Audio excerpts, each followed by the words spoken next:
hapon, mga kababayan. Ito, magluluto tayo ng spare rib, lutong Chinese food.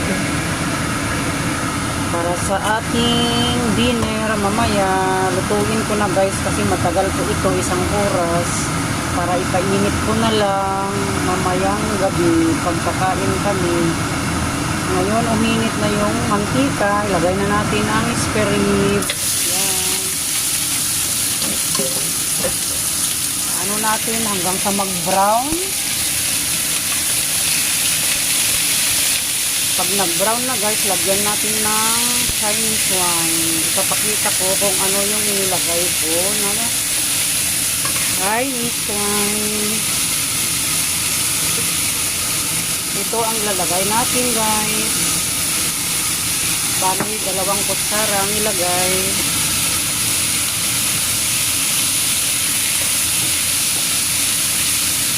Paki-like and comment and share na rin pag nagustuhan ninyo mga kababayan. I-support naman ang aking munting YouTube.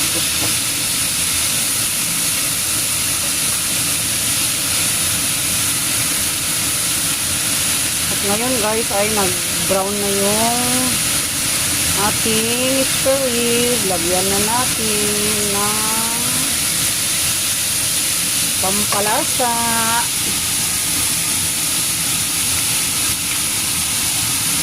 Ito, i-control lang natin.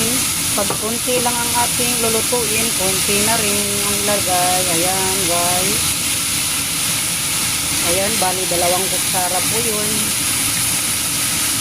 Then, lagyan natin ng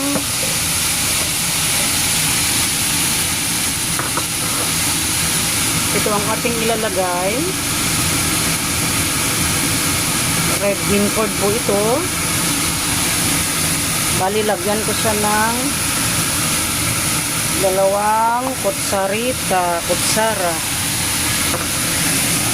Pasensya na guys, kasi ako ang nakahawak ng cellphone, ng hirap. Ayan guys, ang ating ilagay. Ito.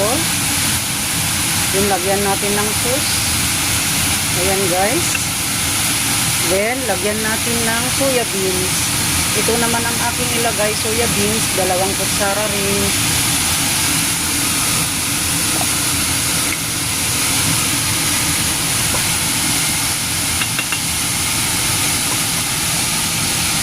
Yan guys, 1 kutsara na yun.